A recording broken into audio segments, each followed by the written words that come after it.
Test. Test. Test. Test de Testear. Testeos son un elemento necesario en el control de la pandemia del coronavirus, pero a la vez son escasos y caros. ¿Cómo podemos, con ayuda de la matemática, testear más gastando menos? Para entender cómo se podría ahorrar dinero, expliquemos un poco el funcionamiento de los test. Hay tres tipos de test: el molecular, como el RT-PCR, el de antígenos y el serológico, o de anticuerpos. La diferencia entre uno y otro radica en que el molecular indica si tenés COVID a partir de la detección del material genético del virus en una muestra. En el de antígenos se analiza un hisopado para detectar proteínas propias del virus, y en el de anticuerpos se analiza la sangre del paciente para detectar si desarrolló anticuerpos contra el coronavirus. Estos dos últimos son test rápidos. En el de anticuerpos, el paciente se realiza el testeo pasada una determinada cantidad de días. Se le toma una pequeña muestra de sangre del dedo que se deposita en el test junto con una solución buffer, obteniéndose el resultado en menos de media hora. Como dije, el test se basa en la detección de anticuerpos, el IgM o el IgG. Si miramos la evolución de la enfermedad en el tiempo, donde ilustramos la carga viral, la curva azul, la cantidad de anticuerpos IgM, la curva verde, y la cantidad de anticuerpos IgG, la curva roja, podemos observar que tendremos un periodo asintomático de 5 días. Aproximadamente a partir de ese día empezaremos a presentar síntomas y recién cerca del séptimo día comenzaremos a producir inmunoglobulina M. Luego se comenzará a producir inmunoglobulina G y para el día 21 el paciente ya no tendrá anticuerpos IgM. Notemos que del día 0 de estar contagiado al séptimo día, este tipo de test no revela la presencia del virus, ya que no hay ningún anticuerpo detectable. Esa es una de las desventajas, ya que, si bien el test arroja un resultado de manera rápida, su efectividad depende de la cantidad de anticuerpos. Volviendo al test, el ensayo puede tener 8 resultados posibles, 4 inválidos y 4 válidos. Para que el test sea válido, se debe marcar la raya de control que indica que el test ha sido validado. En este caso, puede aparecer, además de la de control, una raya, 2 o ninguna.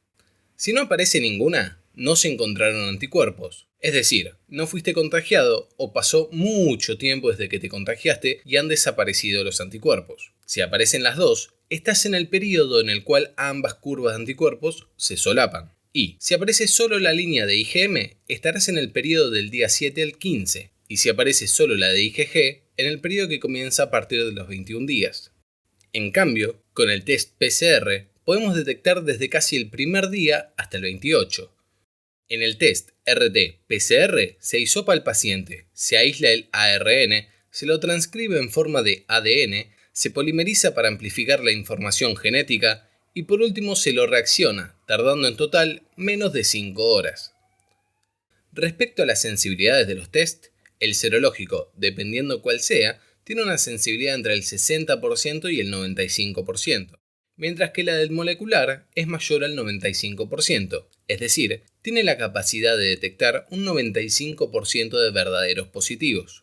Perfecto. Ahora que sabemos un poco más respecto a los test, vayamos a cómo podríamos ahorrar en testeos.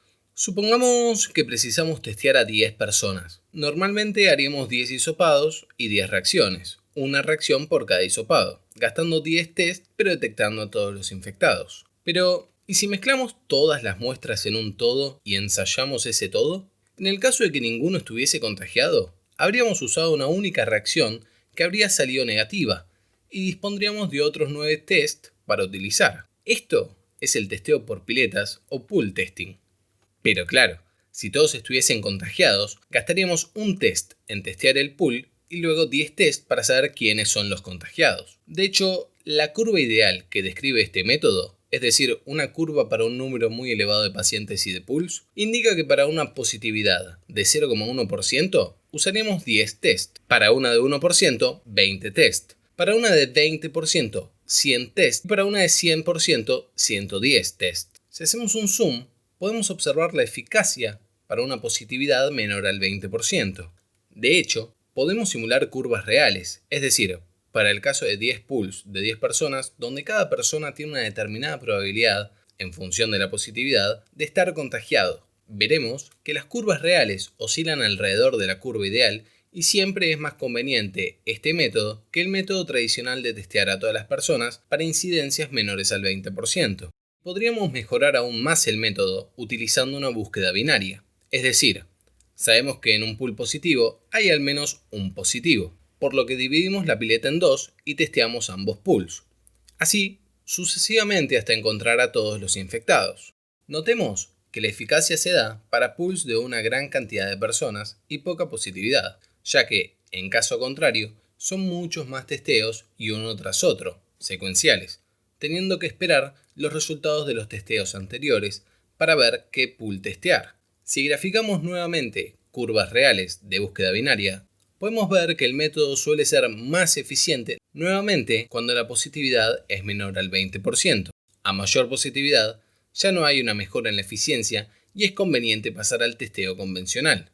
Como dije, una de las desventajas es que es secuencial, es decir, el primer test lleva unas horas para ser realizado y recién una vez obtenido el resultado del primer test, podríamos realizar otro testeo, y así sucesivamente. Podríamos disminuir la cantidad de testeos sucesivos testeando las personas en múltiples pools.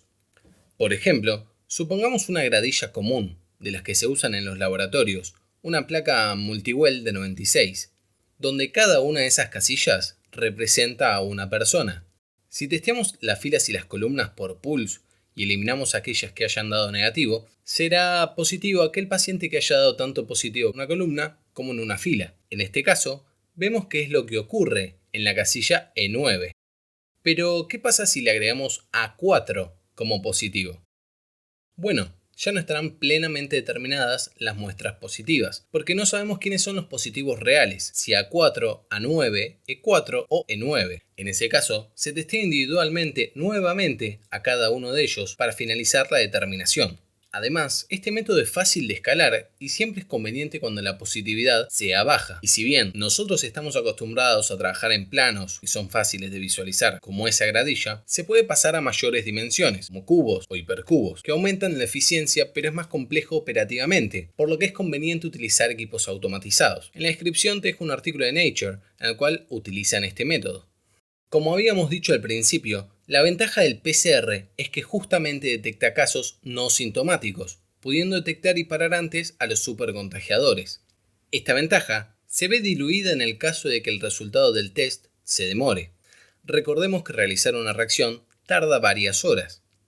Además, el hecho de poder tener un test rápido no solo define si la pandemia se propaga o no, sino que también define los tiempos de la nueva normalidad. Por ejemplo, poder realizar un viaje de avión en el día realizando un testeo durante el check-in, o si se debe aislar el aula de un colegio al haber un caso de COVID. Hasta ahora vimos que todos los diferentes sistemas son muy eficientes para bajas tasas de positividad. Supongamos ahora que la situación está tan complicada que solamente testeas a los pacientes que van al hospital y que presentan síntomas, por lo que es probable que la positividad de los testeos que realices sea elevada. Realizar testeos por piletas no sería beneficioso en este caso, por lo que decidís aumentar la cantidad de test. ¿Cómo? ¿La idea no era realizar la menor cantidad de testeos? Sí, pero pará, nos podemos beneficiar. Veamos. Conociendo los pacientes que fueron al hospital, podrías rastrear los movimientos del paciente y testear a las personas de la comunidad en la que se movieron y con quienes haya tenido contacto. Estas personas tendrán una probabilidad menor de estar contagiadas, ya que, por el momento, no se acercaron al hospital. Entonces, ordenando adecuadamente las muestras, probablemente estés disminuyendo la tasa de positividad, pudiendo emplear eficientemente el pool testing. Y no solo eso, sino que también estarías detectando a gente que podría haber sido contagiada, evitando contagios futuros por parte de ellos. Y te preguntarás, pero si es tan útil, ¿por qué no se está utilizando en todo el mundo? Bueno, sí, se está utilizando y se ha utilizado en la detección de enfermedades como la malaria o la sífilis. No es un concepto novedoso, fue introducido en 1943. Algunos ejemplos de países que lo usaron son China, que testeó a 9 millones de personas en un periodo de 5 días, en la ciudad de Qingdao. Se utilizaron pools de 5 a 10 muestras, y en el caso de que un pool fuese positivo, directamente testeaban a todos en ese pool. Así, consiguieron testear a 9 millones de personas, con cientos de centros de testeo y miles de profesionales de la salud. Otros países fueron Estados Unidos, donde pudieron aplicar el método satisfactoriamente solamente para prevalencias menores al 10%, Reino Unido o Israel. Aquí en Argentina también se ha implementado en la provincia de Buenos Aires, en ciudades como Chivilcoy. De hecho, Argentina presenta una gran oportunidad para testear en mayor medida con un costo relativamente bajo, ya que empezó a producir un equipo de testeo de desarrollo propio, el NeoKit COVID-19. Este es un trabajo realizado en conjunto por investigadores del CONICET, del Instituto César Milstein y del laboratorio Casará. Es un sistema 100% específico, es decir, solo detecta SARS-CoV-2, que también diagnostica por presencia molecular, aunque el método no es RT-PCR, sino RT-LAMP, y que precisa de un equipamiento para la amplificación del material genético menos complejo, siendo más económico y más accesible. Y al tratarse de un testeo por detección del material genético, también se podría utilizar en cualquiera de los métodos de pool testing que hemos visto. En fin, la realidad es que todavía falta para probar una vacuna efectiva contra el coronavirus, y una vez que se apruebe, va a faltar para vacunar a toda la población de manera masiva. Lo que disponemos hasta el momento y sabemos que funciona son la distancia, el barbijo y la higiene. Por eso mismo, usemos el barbijo correctamente, respetemos el distanciamiento social y lavémonos adecuadamente las manos. Hasta acá el video de hoy. Espero que te haya gustado y muchas gracias por verlo.